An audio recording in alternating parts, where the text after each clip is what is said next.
But good evening, and thank you for tuning in to another week with Fathers Who Care. And as always, it's indeed a pleasure to come back to you again with some valuable information. Some folks that have been pushing it, has been really vetted, has been out there in the field doing his will and trying to keep a deal. And so I want to thank you all for all that you do for so much to support Fathers Who Care in the Westside community, stakeholders, and the West Garfield Park Youth Council. But I wanted to bring to you tonight one of my true friends who has been, she's a tireless warrior who has literally been committed to youth development, youth empowerment, community development, community organizing. I mean, she's no stranger to the show. I'm so excited about the stuff she's doing, the stuff that our daughter is doing. I call your daughter my daughter because she's the community daughter. And so I want to thank you, Deborah, for all that you do and all you continue to do. And I want to say to you, keep on doing that good work. It is definitely not going unnoticed. And then I want to congratulate you on 3 years of being married. I'm surprised that you settled down because you've been out here laboring. Yes. But God will send you what he wants you to have. Is that right? At the appropriate time. If you just be still, right? That's right. Be still and wait. But anyway, tonight we want to use this show in a particular way. You know, of course, we want to entitle the show Men and Women Empowering Each Other, but we want to specifically talk about civic engagement. We want to talk about social change. We want to talk about community empowerment. And we want to also talk about the importance in voting. I mean, last week or two, we had been focusing on mental health. Mm-hmm. And so we had some mental health professionals that come out and like Dr. Sherrill and some others that came out, and we were specifically talking about anxiety and some of the other things going on. Mm-hmm. But we want to use this show to talk about engaging, if we can, more Generation Z. Yes. We want to talk about empowering more young people. I mean, that's something that we're not new to. Mm-hmm. We've been advocating for young people ever since I've known you. Yes. And I don't think it changed. Things change, people change, circumstances change. We bring in new folks and empower other folks, and they go off to college, which is what we want them to do. Mm-hmm. We want them to matriculate, but we want them to also come back and be more actively involved in empowering their peers. Yes. But I want to talk specifically with you tonight, Deborah, about the importance in voting. Now, I want to talk to you about this new initiative that's a national initiative called the National Black Voters Day. We'll talk about that shortly. But I want to present to some and introduce to others none other than Deborah Williams. Deborah, you are actively involved in the community, and you've been actively involved in the community. So I'd like to take this time to just digress and let you open up the show, if you will, with telling our audience, who is Deborah? I know Deborah. I know you from all kind of things that we do in the neighborhood. I mean, it's kind of impossible not to see you because we're always in the same circle. But for the viewing audience, let that audience know who is Deborah and why Deborah is so passionate in serving the people, specifically on the west side of Chicago in the areas of voter registration, civic engagement, and empowering our young people. Why are you so committed to that and still doing it? Well, first of all, I want to thank you. Give me some, Dan. Thank you, Reverend Jones. He's kind of pushed me along the way. Well, we've been doing it for each other. Yeah, it ain't nothing new. Yeah, so we go back 10 to 20 years. Absolutely. Doing this kind of work. Yeah. This work started, I guess, with my passion for the community, with my passion for faith-based initiatives. That's where it really started at. My work within the churches and helping churches bring programs and after-school programs and summer camps to the community, and just loving on our young people. Right. That's all I've tried to do over the last years of my life. When I had my first child, that was like 25 years ago. And I was just determined to make sure that she was brought up the right way with the right influences in the right arena, in the right doing circles. the right circles. Yeah. So that fueled my passion, my energy is to make sure that she had all the right upbringing. So, and the resources, and the and resources. the circle of elders, yes. and which is true, because so much is going on today, Deborah, that even though we pour into our babies, there's so many distractions now Yes. that's taking our young people away from the root, the foundation, and now they're just venturing off. I mean, it's not like when we was being reared, when we looked at a stitching cord or a switch in the tree Right. and did something wrong. We had, we knew what was coming. Yes. I think we've kind of ruined some of them in that I don't think it's a bad thing to bless them and love them and keep them empowered, but I think sometimes it can send them the wrong way, if they don't have to struggle for some stuff, all right? If they don't have to be, Right. if they don't have to put in the work, right? Yes. But anyway, Deborah, tell me, you just have this passion for empowerment, empowering young people, and I think you're true to it. Tell us about some of the organizations that you are actively involved in, and why you are involved in those organizations. Then I want to come back and I want you to talk about why it's important for us to be actively involved. Or why should we register to vote? How about that? Let's start off with that. Okay. And then I want to take it on down the road. I want to talk about what's 9/20th, September the 20th. What's that date? The National Black Voters Day. What does that mean? And then we want to take it on down the road and talk about how can we become registrars and how can we get our young people, because we're on a campaign. And I think it's going to be a successful campaign. And this campaign is to register 1,000 young people. Yes. To vote, correct? Yes. 1,000 new voices we're trying to get. Absolutely. And I think it's important. And I think it's important. And I think we're going to succeed. I think we're going to surpass that number. But go ahead, take it, Deborah. Okay. So I'm currently a part of several different organizations.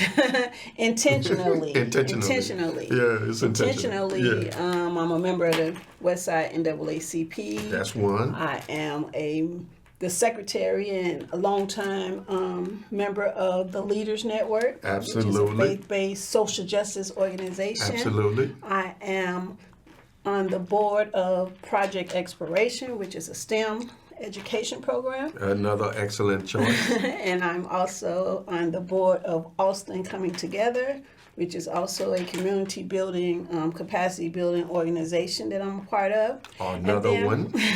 And then my 9-to-5 job is Habilitative You have a Systems 9 to 5? Inc. I have a 9-to-5 job. Wow. Along with all those other hats that I have. And Habilitative Systems Inc. is a mental health, substance use disorder, social service agency that helps families and individuals who might be struggling with mental health and substance use. And we also, in addition to those two services, we also have senior homes. We have 2 senior buildings, 60 units each. We also have a halfway house for men coming back from prison. And we also have a recovery home for women who's struggling with substance use, a place to get back on their feet. So that's HSI. That's HSI, Habilitative Systems. Right, and also there are a lot of meaningful intervention and active programming going on in relationship to mental health, which is extremely important in our neighborhood, because we're really trying to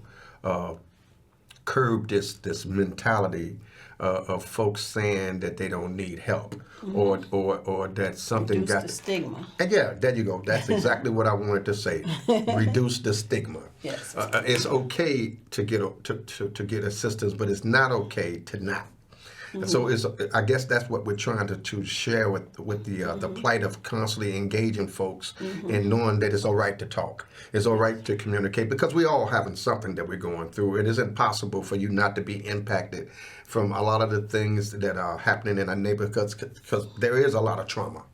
And even not necessarily, it can not necessarily be violence, but it can be just going through some of the ups and downs of family members who may be going through some things. So it's a lot going on. And then we're not, we're still battling COVID, and, so many things are going on, and people right now are dropping from whatever reasons. They're dropping, their health are deteriorating, and other stuff going on. So trauma is alive and well.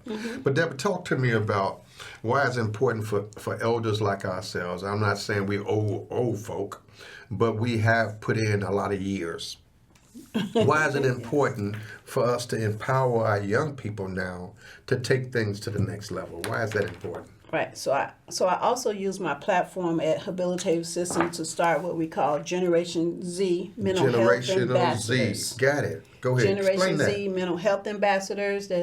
Generation Z is for young people who's born between the years of 1997 and 2012.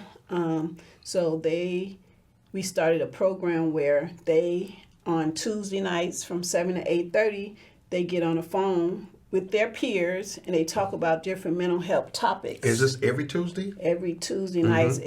It's on a rotating basis, so they go for 6 weeks at a time, and then we recycle out and get new set of young people. And over the last 2 or 3 years, we've empowered over 100 and some young people. So wait a minute.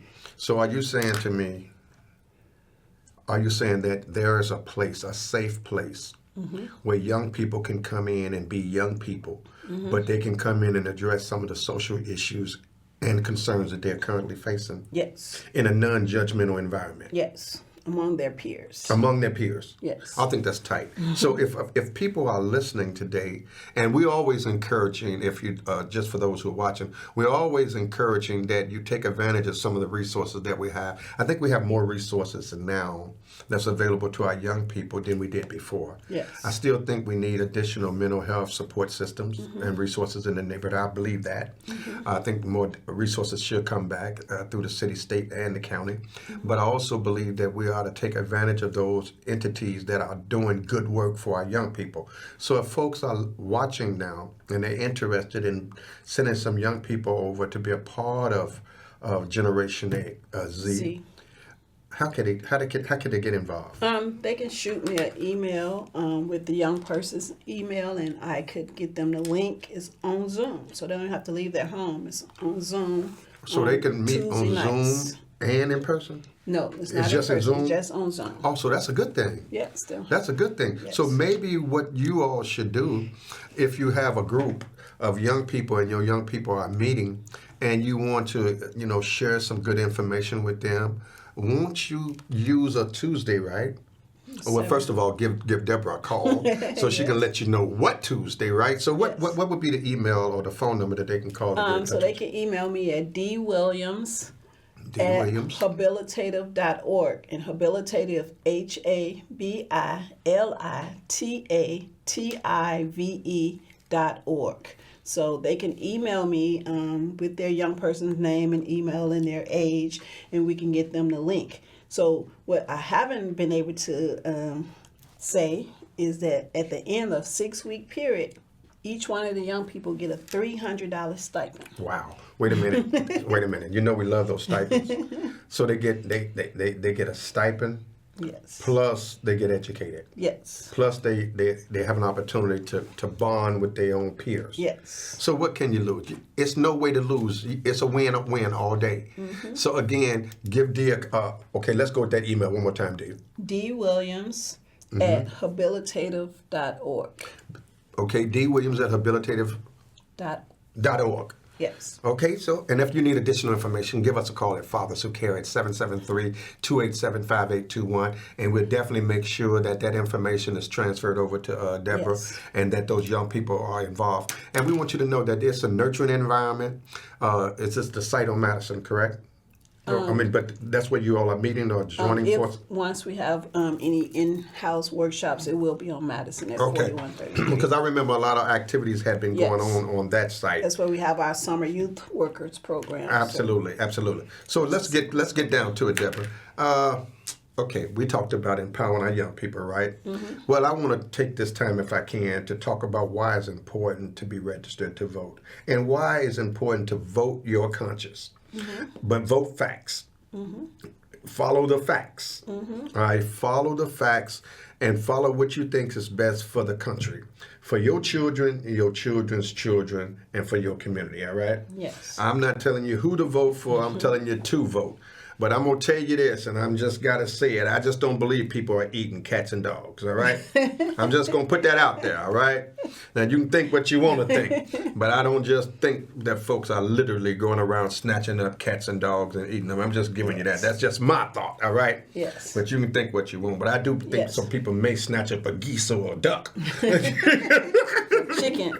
Chicken or something. But go ahead, Deborah. Tell us what's going on. What's going on tomorrow? I know tomorrow has been termed from BET and the National Urban League National Black Voters Day. What is they talking about? So that is a great collaboration among national Black organizations, and just trying to lift up our voices, our issues, letting people have this certain platform to come together to talk about the issue that matters most to African Americans. So they want to just set aside a day that we really just talk about getting people more civically engaged, letting them know the issues that they should be passionate about, or letting them know how they can use their voices to be, make their voices known and heard on a national level. So bringing all us together on a national level. And I think that's important. Like the National NAACP, the National Urban League, and others, all right? I think it's important that our national organizations set out some time to educate and empower. And for additional information on that, Google National Black Voters Day or give us 2024, yes. 2024, and get involved. I personally think this is the year that we should educate our young people. So tell me, how can we get more young people to be registrars, or get more young people to be civic-minded, or get more young people to register to vote? And after that, Deborah, I want to come back and talk to you about some topics that's dear to us, and that's the ones on getting our young people actively involved, after we talk about the state of the Westside of Chicago with our young people. So let's just start off with, how can we get more young people? Let's talk about the campaign, the thousand new Correct, voices. because me and you, we can't get these young people involved. We tried. That's why We tried. we took the Generation Z that we have a little control over, and we're putting them out there as the face of this. So they're the peer leaders. Yes. Yeah. So we putting the young people, the Generation Z, in charge of their own destination, and having them kick off this campaign that we kicked off called Generation Z #1000 New Voices. So we want them to know, and they want them to share with their peers that their vote is their voice. And so that's why we are entitling it 1,000 New Voices, because not only are we going to register them to vote, but we're going to get them more civically engaged to use their voices to bring about change. And so that's what we're letting them know, that if they come together, if we get a mass amount of young people, we can affect change. And so that's why they're getting more young people as deputy registers. They can go out and register their own peers. So peer-to-peer voter registration is going on right now. Currently on the Westside, just deputize about 15 new deputy registrars, young people, to go out and reach other young people. And so why is that important, though? Why, I understand. I understand. Because when we communicate with the young people, we've done it for many, many years, and they know our hearts. All right. However, we don't know their language. Correct. And then, they just have this thing about them now, and I think rightly so, that they don't want to be preached at. They want to be empowered. Now, they'll listen to us, but I think you should always afford them their own forum, their own atmosphere, a nurturing environment where they can come out and speak truth to power among their peers, right? So what can we do to encourage that 1,000 or that 5,000 we're going to look for today? So we are currently getting partners in this effort, getting other nonprofit organizations to commit to at least getting 20 to 25 youth, promising or committing to get 25 youth registered, and to turn those numbers in so we can collect them. And by the end of October, we want to come together and have a big celebration and do a shout out or report out of all the people that we were able to galvanize and get registered to vote. So each organization can fill out a form to commit. So how about this? How about if we had talked about this So this ain't nothing new what we're talking about when it comes to empowering these young people. How about if we can do a part 2 and we can bring out maybe Nisi and we bring them out to talk with the young people and on a young people forum. And I think we can do that in October. Okay. So we'll match that date with having a forum for the young people to come on, and the young people would have an opportunity to address their concerns with young people. Yes. You think that would be okay? Yes, it'd be awesome. We'll make that happen because I think it's really important that young people have their place. I'm not saying that as elders we should not cover them and support them. I believe we should. However, I do believe that it's our time and our season to pour into these babies, to these young folks, and let these young folks take it to the next level. So you just got through talking about registrars, right? How can folks volunteer to be a registrar? So currently, you can go online and take deputy registrar trainings. But as you know, each election, 30 days prior to election, you can't do any more voters registration. So as of October 8th, the deputy registrars won't be able to register people. But they can now. But they can now until Right. October 8th. So, Okay. so right now we have probably like one more opportunity on the Westside that we're going to be able to host a training and get more people deputy register. Okay. But other than that, the city and the state has opportunities for you to go online. Okay. If you want to be a registrar. Yes. But they can be actively involved, and they can be in circles with other folks where they can go out and speak about the issues. Yes. They can convene their own little watch parties or their own little Yes. support groups, Yes. or they can come together and talk about the issues of the day. Yes. And they can talk about why they think it's important for young people to rally with young people, right? Yes. Is that fair? Yes. Like we had a Generation Z debate watch party. And so we A brought, watch party, what's that? where we watched the first debate amongst the candidates that's running for office right now, and so Okay. that was great. And then during that debate, we asked them which issue resonated with them most and who did the best job with the issue. Okay. Who had the best platform or the policy that addressed their issues. So are you saying that you brought the young folks had an opportunity to come out to among themselves, Yes. view a debate, and then have an opportunity after the debate to discuss the issues that were presented. Correct. And or the comments folks were sharing. Yes, Is that fair? Yes, they wrote their concerns and issues down on a sticky note and they put it on a board. Okay. And so they had a chance to talk among themselves. Yes. Okay. So talk to me now. Tell me what's new that you would want us to know in relationship to voting, mental health, and poverty. Okay. Do they have any correlation? Yes. So I'm glad you asked that question. So it's a term, voting. I got to look up that term, but there's a term out there that they use why voting is important to your mental health. Okay.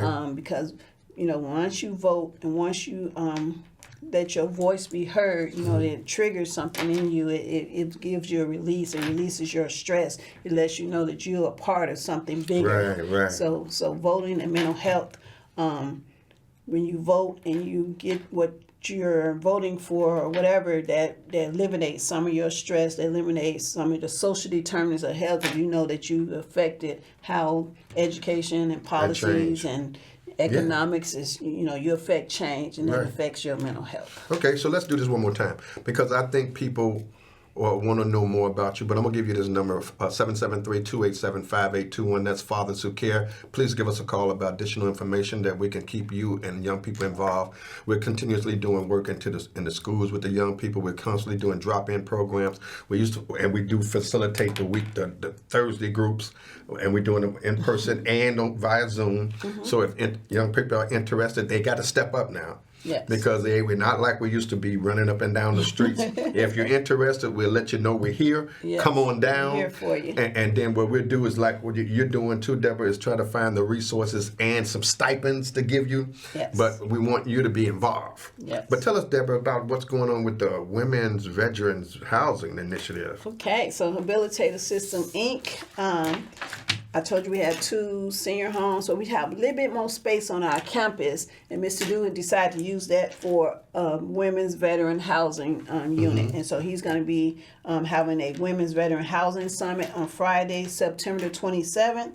At DePaul. We are partnering with DePaul Multi-Faith Veterans Initiative to bring this discussion, this summit, and talking about visible solutions for invisible scars, addressing the housing needs of veterans, women veterans in particular. And so they served our country, now they got to come home and we don't We need to really be there have- for them, period. Right. And we need to be there for each other. So what we're talking about tonight is we're talking about being actively involved, supporting each other, engaging each other, and doing what we can to bring about some social change in our community. But most of all, protecting our children, protecting our community, and most of all, doing what we can to make our community a better place than what we left it or than what we found it. So God bless you. God keep you, Deborah. Thank you so much for all you do. Give them your email address one more time as we close out. Okay, so for more information about the programs and services we offer, you can email me at dwilliams@habilitative, HABILATIVE.org. Sorry, habilitative.org. So thank you again. And if you need additional information, please feel free to give Father Sakir a call, 773-287-5821. God bless you. God keep you. Keep up the faith and stand tall and do the right thing. We'll see you soon. Good night.